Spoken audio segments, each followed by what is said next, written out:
Hello. Today in circles we'll be discussing about the chord properties.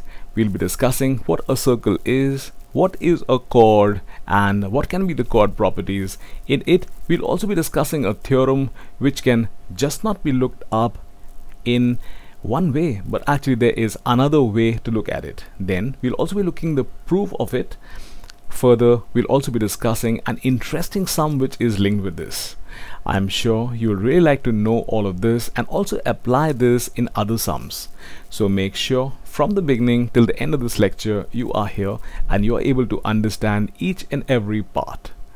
So let me quickly introduce myself. I am Saurabh Kumar Dutt. I've been teaching since approximately last 25 years this subject of mathematics, and I've been trying to make this simple. And this is the mathematics helpline where I do it all for you people. Now, coming back to circles, what is actually a circle? Can anybody in class tell me what a circle is? Well, I'll show you what a circle is, and further then I will also define it, right? So this say is a circle, and the speciality of this is that if there be a variable point, something like this, which is moving in such a way so that its distance from another fixed point is always fixed, right? So here we are talking about such a sort of a two-dimensional figure which is a circle, right?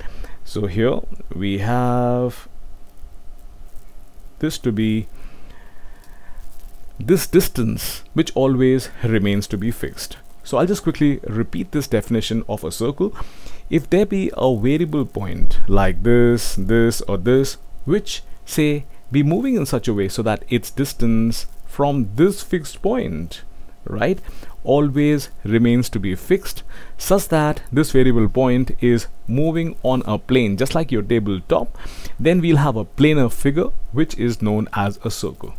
Now, as you can see, the circle is most symmetric, and that is the reason it is known as the most symmetric figure, because if there be a point anywhere on the circumference of the circle with respect to a diameter, that other point, which is its reflection, will also be on the circumference of the circle. Now, there are many other interesting facts about a circle which in times to come we will be looking up, but at this time I want to discuss a theorem which is on chord properties, which is really special. That is because we can not just visit it from one direction, but we can also visit it from another viewpoint. Now, the theorem that I'm talking about is about chord properties. So first we require to know what actually a chord is. So if you have a straight line which is actually the join of any 2 points on the circumference of a circle, then we call this to be a chord, right? So here, children, we have a chord, and now this property that I'm going to tell you people about is that if you talk about a chord and another chord such that they are equal in length, then they are to be equidistant from the center. Now, another way to tell about the same theorem is that if there are two chords which are equal in length, they will both be subtending the same angle at the center. Now, as you see, one we are talking about with respect to distance, and the other we are talking about with respect to an angle. But both defy sense, as both are actually talking about the same thing, that is about two chords which are equal in length, but with respect to two different properties, right? So here we'll be looking up all of this. Now, when we have a chord, the theorem that we're going to do is what I like you people to write along with me. So please, along with me, write this theorem. First, in block letters, write theorem.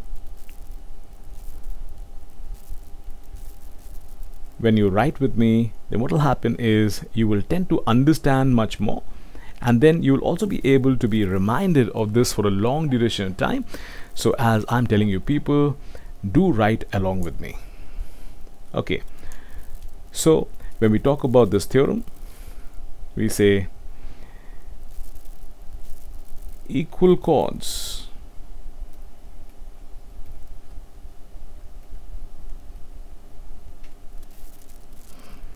are equidistant from the center.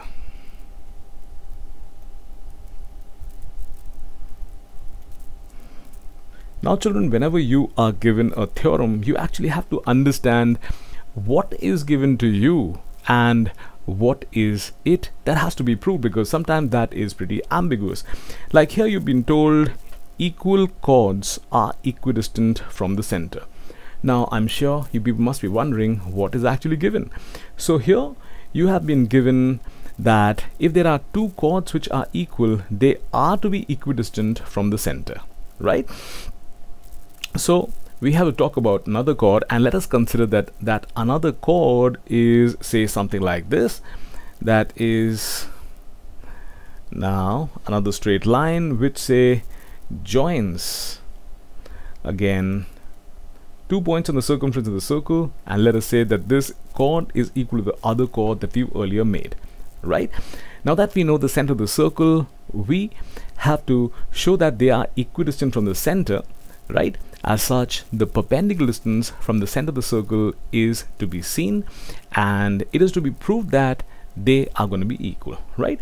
So next, now we are going to talk about the perpendicular distance, and for that then we will have to drop a perpendicular from the center of the circle to these chords, right? So let us now say that this is one such, right, where we talk about this length to be 1, which actually depicts its distance from the center of the circle, because from a point, if you require the distance of a point, it is always the perpendicular distance.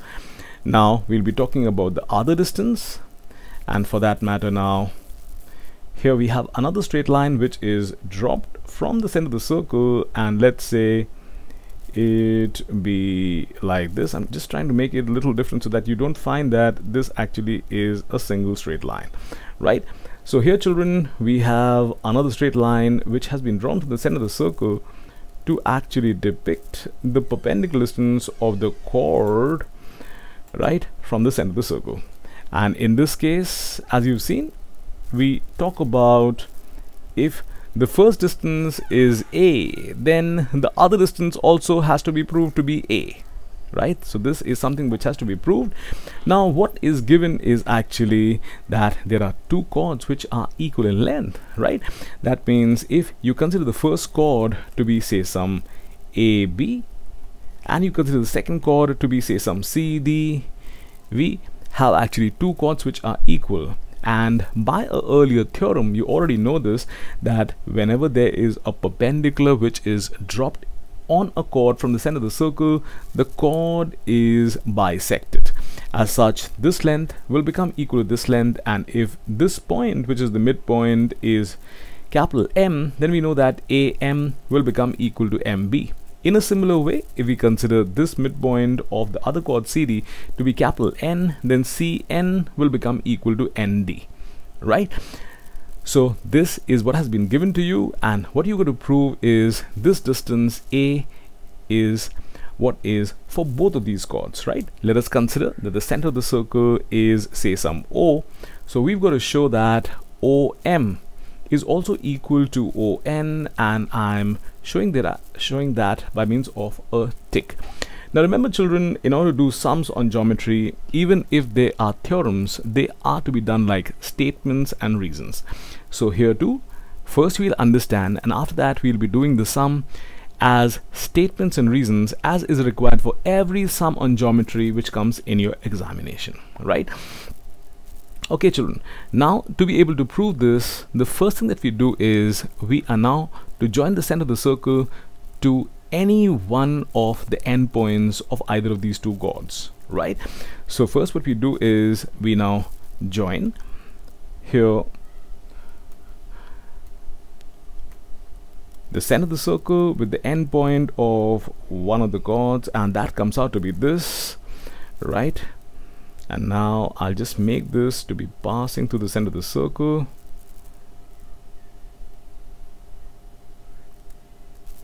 Okay, right? Now children, we have to make another such right angle triangle, as right angle has already been discussed that it is there. So now let us consider another straight line, and here now we'll be talking about drawing this straight line. So here let's consider that we have this straight line again, which has to be brought to the center of the circle, right? So this is that other straight line, and since you find that both of these straight lines are such that they've been drawn from the center of the circle to the circumference, as such both of these are actually radii, right? So this is another thing that we can write now, that is we have this length to be the radius, and this length also is the radius, as both of these have been drawn from the center of the circle to a point on the circumference.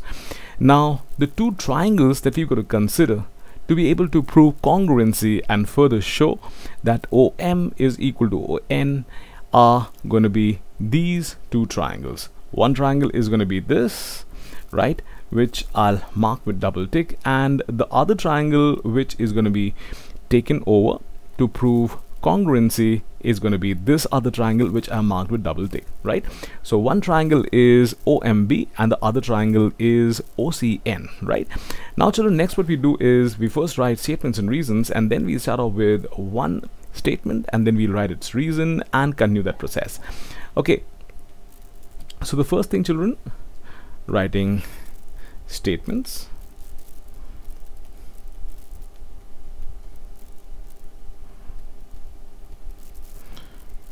And on the other side, we have to write reasons.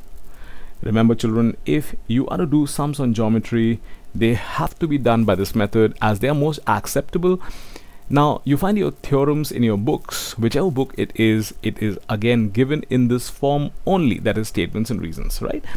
Okay, so the first statement that we're going to talk about is we will be talking about the two triangles in which we have to try and prove congruency. The first triangle is OMB. So we now say in triangle OMB, that is one of the triangles, and except that we have another triangle which is OCN, right? So this is where we are actually going to discuss. So that's why this was written, so that we can actually get to those places where the proving has to be done. Okay, now after this children, we'll have the first statement, and now as we want both of these triangles to be proved to be congruent, and these are right angle triangles, as such we have to do it by doing a RHS postulate, right?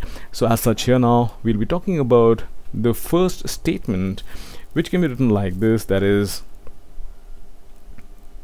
we have OM and ON to be perpendicular to AB and CD, and thus we can say that angle OMB is equal to angle ONC, right? And both are equal to 90 degrees, and here as you've done this by construction, so the reason will be by construction. Okay, now children, after this we'll be talking about the next point, that is here we require to talk about MB, which is equal to CN, right? And that is because whenever we have a perpendicular which is dropped from the center of the circle, it bisects the chord. So using this theorem we're going to do this. So now we talk about point number 2, where now we'll be talking about these two lengths, that is MB to be equal to CN. MB is equal to CN, and what is the reason behind this?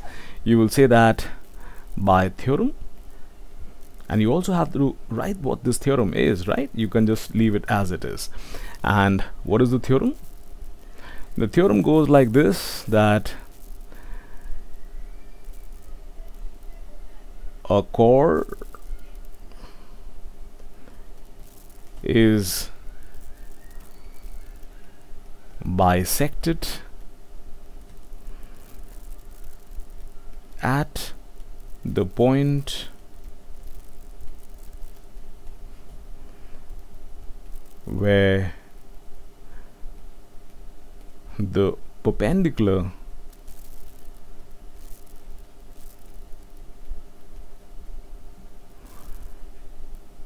from the center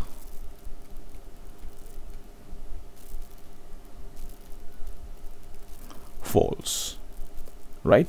Obviously this can be stated in a different way. There can be different languages, right? Different expressions which can mean the same thing. So this is just like that. The expression actually is to be such that it should come to the meaning that actually has to be given to you, right? And that is this, that a chord is bisected at the point where the perpendicular from the center falls. So here we have the perpendicular from the center which falls on this chord, right? And in either of these cases, wherever the perpendicular has dropped, that will also become the midpoint of both of these chords, and that is the reason why we have MB to be equal to CN. Now after this, children, we'll be talking about a third point, and that is about the hypotenuse. We find that in front of 90 degree we have a hypotenuse here as well as also here, because angle on a straight line is 180. As such, by linear pair we will have this angle also to be 90, right? So now we talk about this side, that is OB is equal to OC. That is our next point.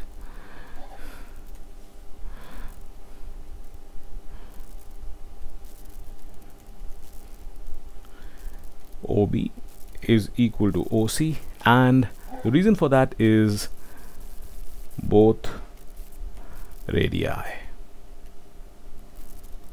right? And thus you can say that if you talk about both of these triangles are actually congruent, right? Therefore we have triangle OMB, which is congruent. This is a sign of congruency to triangle OCN, right? And the reason for it is RHS postulate, right? Now children, that we have both of these triangles to be congruent, one that is this and the other that is this, thus we can also say that we have these chords to be equidistant from the center, or in other words we can say that this length OM will be equal to ON, right? This is our point number 5.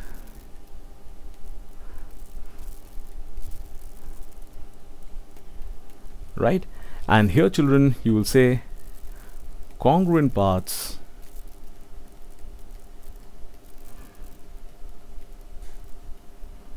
of congruent triangles.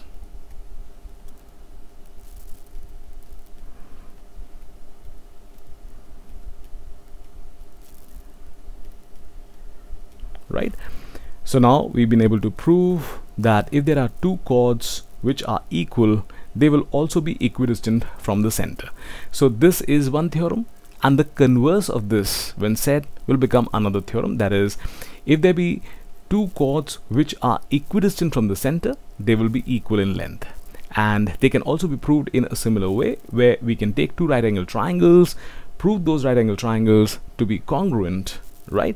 And after that we can talk about thus the two chords also to be equal. So children, all of this I will just quickly discuss. Like I said, here we are discussing about a theorem which is interesting, as it can be said about in two ways, right? So the first way of saying this is that whenever you have two chords of a circle which are actually equal, they can be proved such that if perpendiculars be dropped on them from the center of the circle, length of the perpendiculars will be equal. This is one of the ways of doing it. Another way is, if you talk about both of these chords, if they are equal in length, they will be subtending equal angle at the center, right? This part of the theorem we will be discussing in another lecture. Now at this point we will be quickly looking up the proof of this theorem, and that is this, that we have first done it in the form of statements and reasons. This is what you require to notice carefully, because every theorem is proved in this way whichsoever book you talk about, right? And you're expected that whenever you do a sum for your board exams, you are to write statements and reasons so that the teacher can be clear what you've done and why you've done. Okay, so children, first you will have to construct two chords, one AB and the second CD, and then as here we are talking about equal chords, right? So you know that if you drop a perpendicular from the center of the circle, then both of these are to be such that that is going to bisect both of these chords. As such, these chords are thus going to be bisected at the point M and also at the point N, right? And thus these lengths are also equal, right? And after that, you have to show that these distances are to be equal if both of these chords are equal. Now, to be able to show that these distances are equal, we now talk about two right angle triangles, one being formed by this straight line from O to the end point of this chord, that is B, and the other from the point O to the end point of this chord, that is C. Now here we have two right angle triangles, one is this and the other right angle triangle, which is this, right? And in this right angle triangle we find that this angle being 90, this angle also is going to be 90 by linear pair, right? And here also we've dropped a perpendicular, so this angle is 90. Now we talk about the next thing after the right angle. The first thing that we did was talk about the right angles OMB and ONC, and next thing is the hypotenuse. So next now we talk about OB and OC, and since both of these are radii, thus we can say that both of these are also equal. Now the last thing is a side.